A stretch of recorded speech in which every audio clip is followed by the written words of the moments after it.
शीतलेत्वं जगन्माता शीतलेत्वं जगत्पिता शीतलेत्वं जगदात्री शीतलादेविये नमो நமஹ. என் குருநாதர் காமாட்சிதாச சுவாமிகளின் திருப்பாத கமலம் சரணம். குருவாழ்க குருவே துணை. பகலாமுகி ஜெயந்தி வைகாசி மாதம் சுக்லபக்தியில் வரக்கூடிய அஷ்டமி திதி அன்னை பகலாமுகி ஜெயந்தி. பகலாமுகி சில பேர் கேள்விப்பட்டிருக்கலாம், இல்லை அம்பாளை பற்றி நிறைய பேர் படிச்சிருக்கலாம்.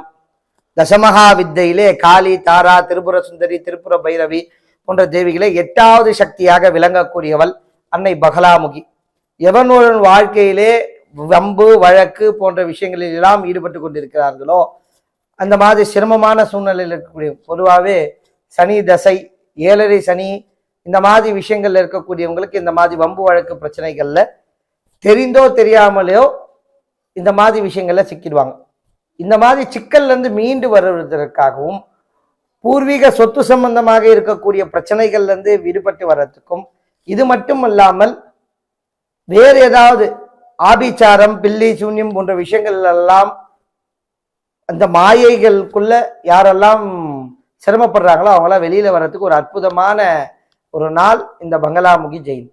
எவன் ஒருவன் இந்த பங்களாமுகி ஜெயந்தியிலே மஞ்சள் நிற வஸ்திரம் உடுத்தி ஓம் லீம் பங்களாமுக்கியை நமக அப்படின்ற நாமாவளியை சொல்லி அம்பாளை பூஜை பண்றாங்களோ அவங்களுக்கு எண்ணற்ற ஆசீர்வாதம்.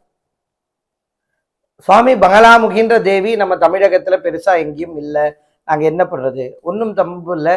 அம்பாள் மகாகாளியின் அம்சமாக இருக்கக்கூடிய அருகாமையில் இருக்கக்கூடிய காளி கோவில்லையே அம்பாளை போய் நினைச்சு ஓம் லீம் பங்களாமுகின்னு அம்பாள் நினைங்க. அம்பாள் எப்படி இருப்பா அப்படின்னா, அம்பாள் பட்டு பீதாம்பரம், மஞ்சள் நிற பட்டு பீதாம்பரத்தை உடுத்தி கையிலே கதாயுதத்துடன் அசுரனின் நாவை துண்டிக்கக்கூடிய அளவிலே அவன் நாவை கையில் இழுத்து கதையால் அடிக்கக்கூடிய ஒரு தியான ஸ்லோகம் நமக்கு அம்பாளை இப்படி வர்ணிக்குது.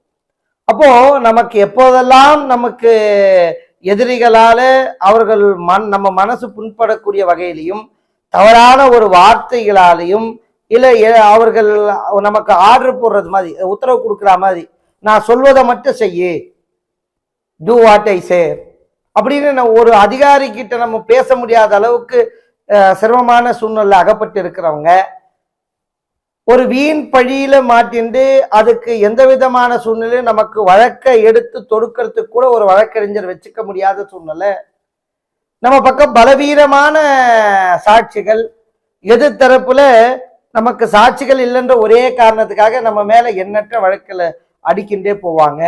நமக்கு சரியா பேச முடியாத சூழ்நிலையால இருக்கக்கூடிய எல்லா படியும் நம்ம மேல போட்டுருவாங்க. அப்ப இந்த மாதிரிலாம் நடக்கும் போது அவர்களுக்காக அம்பாள் அந்த இடத்துல அவர்களுக்காக பிரசன்னமாகி எதிரிகளை தவிடுபொடியாக ஆக்கி அவர்களை புத்தமாக ஸ்தம்பனம் பண்ணிடுவான். ஸ்தம்பனம் அப்படின்னா செயலை இழக்க வைக்கிறது. அம்பாளோட மந்திரமே ஓம் லீம் பங்களாமுக்கியை சர்வ துஷ்டானாம் வச்சம் முகம் பதம் ஸ்தம்பய ஜிக்வாம் கீழைய புத்திம் வினாசாய லீம் ஓம் சுவாக.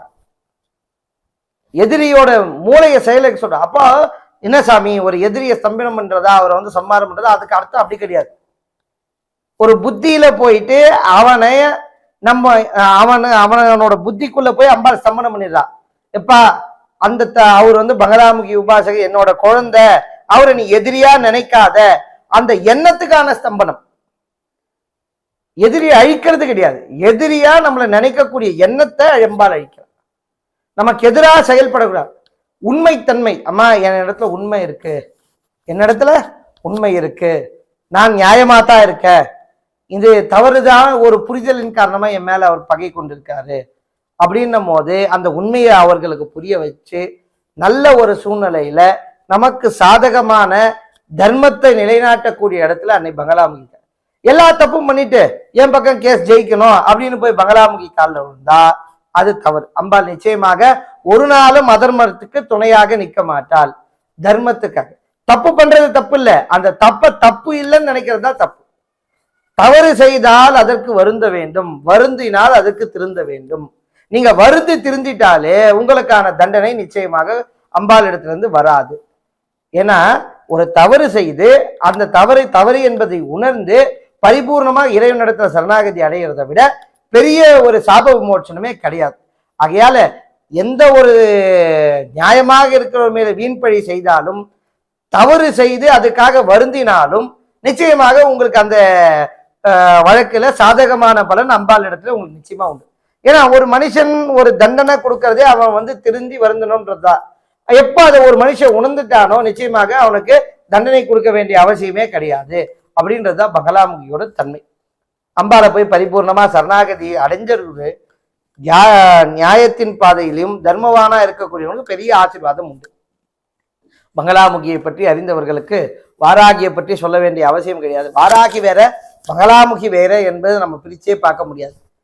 ஏன்னா சம்ஹாரம் பண்ணாத தேவதைகள்ல புவனேஸ்வரி தான் தசமகா வித்தையில உண்டு. மற்ற எல்லா தெய்வங்களுக்கும் திரிநேத்திரம் உண்டு, உக்ரரூபம் உண்டு. ஆகையால இந்த பகலாமுகியை வழிபாடு செய்யக்கூடிய உபாசர்களை எவன் ஒரு நிந்தித்தாலும் பகலாமுகியை நிந்திக்கிறதுக்கு சமம். அவனே விட்டாலும் அம்பாள் விடமாட்டா. வாக் ஸ்தம்பினி. இந்த பகலாமுகி உபாசனை யார் செய்தாலும் அவர்கள் வாக்குக்கு சித்தி உண்டு. அவர்களை மனசாரவோ இல்லது மன ரீதியாவோ இல்லை வேறு எந்த வகையில சித்திரவதை செய்தாலும் கூட அதற்கு அம்பாள் ஒரு நாளும் அனுமதிக்க மாட்டாள். ஜெகஜனனி பராசக்தியே சாட்சாத் அவர்கள் ரூபத்துல அதுக்குண்டான பலன்களையும் அதுக்குண்டான தண்டனையும் வழங்குவாள். உச்சம் தொட்டிருக்கக்கூடிய அனைத்து பெரிய பெரிய பெரிய பெரிய ஆட்களும் அன்னை பகலாமுகியின் உபாசகர்களே. பகலாமுகிக்கு நீங்க 30 அக்ஷர மந்திரங்கள், ஏகாட்சர மந்திரங்கள், எத்தனை மந்திரங்கள் தான் ஆத்மார்த்தமாக அம்பாளோட பீஜமாக கருதப்படக்கூடிய ஓம் லீம் பகலாமுகியை நமக. சிரமமான காலகட்டங்கள்லேயே நீங்க துதிக்க வேண்டிய ஒரே மந்திரம் ஓம் லீம் பங்களாமுகியை நமக. ஜபங்கள், எண்ணற்ற ஜபங்கள். எவன் ஒருவன் பங்களாமுகியை செய்கிறானோ அவன் வாழ்க்கையில எதிரி என்ற ஒரு விஷயம் நிச்சயமாக இருக்கிறதற்கான வாய்ப்பே கிடையாது. எப்பேற்பட்ட, ஏன்னா துரோகத்துல எப்பவுமே நான் சொல்லுவேன் 2 வகையான துரோகங்கள் உண்டு. ஒண்ணு நம்ம மற்றவங்களுக்கு செய்யறது, இன்னொன்னு நம்ம நமக்கே செஞ்சுக்கிறது. குடி, அதே மாதிரி நம்மளோட கோபம், தாபம், இந்த மாதிரி மது இதெல்லாம் நமக்கு நம்மளே செஞ்சுக்கூடிய துரோகங்கள். மற்றவங்க நமக்கு செய்யறதை விட நமக்கு செஞ்சுக்கிறது அதிகம். ஆக இந்த எண்ணங்கள் நமக்கு நம்மளே செஞ்சிக்கக்கூடிய எண்ணங்கள் கூட மாறும். ஒரு மது பழக்கத்துல இருக்கிறவங்க கூட மாறுறதுக்கான அதிகமான வாய்ப்பு பகலாமுகி பூஜையிலே உண்டு. நமக்கு வரக்கூடிய கோபத்தின் தன்மை அடக்கிறதுக்கு கூட பகலாமுகி ஜபம் செய்வதன் காரணமா நமக்கு அனாவசியமான கோபங்கள் வராமல் அது தடுக்கும். எந்தமான இக்கட்டான சூழ்நிலையிலும் அம்பாள் நான் இருக்கிறேன் என்ற ஆசீர்வாதத்துடன் நம்ம கூட நிறைந்திருப்பாள். மஞ்சள் வஸ்திரம் உடுத்துங்கள். சாட்சாத் குருவின் பரிபூர்ணமான ஆதிக்கம் எவன் ஒருவன் பெற வேண்டுமோ அவன் நிச்சயமாக பங்களாமுகியின் ஆசீர்வாதங்கள், பங்களாமுகியின் மந்திரம் செய்தால் போதும், பங்களாமுகியின் ஜபம் செய்தால் போதும். அந்த குரு கிரகத்தின் அதிதேவதையாகவும் அம்பாள் இருக்கிறாள். அவளை வழிபாடு செய்தாலே குருவின் பரிபூர்ண ஆசீர்வாதம் கிடைக்கும். பொன், பொருள், ஆடை, ஆபரணம் என எல்லாமே ஒருவன் கிடைக்குமானால் அவன் நிச்சயமாக பங்களாமுகியின் உபாசகராக இருப்பது எந்த ஒரு ஐயமும் கிடையாது. ஆக இன்றைய தினம் அன்னை பகலாமுகியின் ஜெயந்தி.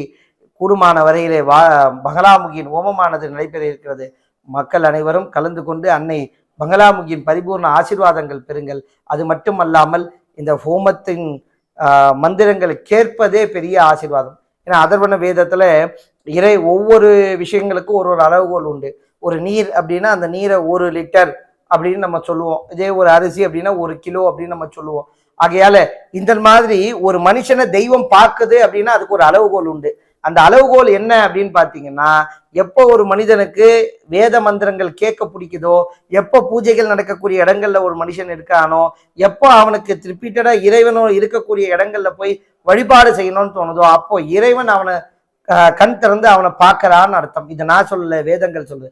ஆகையால வேதங்கள், பூஜைகள், ஜபங்கள் செய்யக்கூடிய இடங்களிலே நிச்சயமாக நிறைந்து அன்னை பகலாமுகியின் பரிபூர்ண ஆசீர்வாதங்களை பெறுங்க. இது மட்டுமல்லாமல் எந்த ஒரு கோவிலிலே பூஜைகள் நடந்தாலும் அவ்விடத்துல நம்ம போய் நின்னா போதும், பராசக்தி அந்த பரம்பொருளின் ஆசீர்வாதம் நிச்சயமாக நமக்கு நிறைந்திருக்கும். அல்லதெல்லாம் நீங்கி நல்லதெல்லாம் நடக்கக்கூடிய ஒரு அற்புதமான தருணங்கள் ஒவ்வொரு இடங்கள்லே, ஜபம் செய்யக்கூடிய இடங்கள்லே, பூஜை செய்யக்கூடிய இடங்கள்லே நம்ம பாதம் படிந்தால் போதும், நமக்கு இருக்கக்கூடிய அத்தனை இன்னல்களும் நீங்கி நல்லவை நடக்கும். ஆகையால இந்த பங்களாமுகியின் பூஜைகளை தெரிந்தவர்கள் நிச்சயமாக செய்ய, தெரியாதவர்கள் பகலாமுகிக்கு என்று ஒரு அகல் தீபம் ஏற்றி மாலை 6 மணி அளவிலே ஒரு மஞ்சள் புஷ்பம் வைத்து, மஞ்சள் கிழங்கை அம்பாளுக்கு வைத்து, இது மட்டுமல்லாமல் எலும்பிச்சை சாதத்தை நைவேத்தியமாக வைத்து ஓம் லீம் பங்களாமுகியை நமக என்று 108 முறை எந்த ஒரு இல்லத்தில் சொல்கிறார்களோ அவர்கள் இல்லத்திலே நிச்சயமாக எந்த ஆபிச்சாரங்கள் இருந்தாலும் நிச்சயமாக விலகும், எந்த துஷ்ட கிரகம் இருந்தாலும் அதன் செயல்கள் அனைத்தும் விலகும், எந்த ஆபிச்சார விஷயங்கள் இருந்தாலும் அந்த இல்லங்களிலிருந்து நிறைந்திருக்கக்கூடிய இடத்திலிருந்து விலகி நல்ல ஒரு சூழ்நிலையை அந்த இடத்திலே விட்டு சொல்லும். அது மட்டும் இல்லாம பங்களாமுகி ஒரு இடத்துல இருந்தாருன்னா அந்த இடத்துல தோல்வியே கிடையாது. தனுசு மீன ராசி, தனுசு லக்னம், மீன லக்னம் இவர்களெல்லாம் வழிபாடு செய்யக்கூடிய தேவதை அன்னை பங்களாமுகி.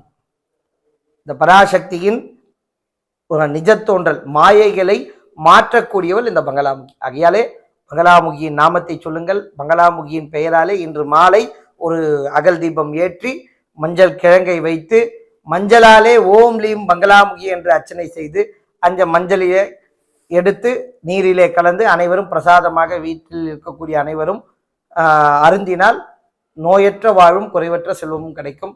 ஆகையால் இந்த பங்களாமுகி ஜெயந்தி வருடம் ஒரு முறை வரும். இந்த மகத்தான நாளை அனைவரும் தவற விடாமல் நிச்சயமாக பயன்படுத்தி கொள்ளுங்கள். வம்பு வழக்கு, பூர்வீக சொத்துக்கள் சம்பந்தமான வழக்குகள் இருக்கக்கூடியவர்கள், இல்லை வேறு ஏதாவது வழக்குகள்ல இருக்கக்கூடியவர்கள், வழக்கறிஞர் எந்த அளவுக்கு விசேஷமோ அதே மாதிரி பங்களாமுகியும் ரொம்ப விசேஷமானவள்.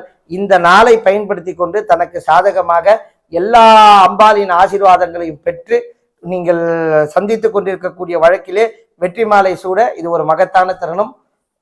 நிச்சயமாக அனைவருக்கும் இதிலிருந்து மீண்டு வரக்கூடிய ஒருவரி மந்திரம் ஓம் லீம் பங்களாமுகி. இந்த மந்திரத்தை கூடுமான வரை ஜபம் செய்து இன்றைய தினம் தீபம் ஏற்றினால் உங்கள் வாழ்க்கையில் நிச்சயமாக பிரகாசமான ஒரு வாழ்க்கை தொடங்குவதற்கான அற்புதமான நாள் இந்த நாள். ஓம் நமோ பங்களாமுகி, ஓம் நமோ வாராகி.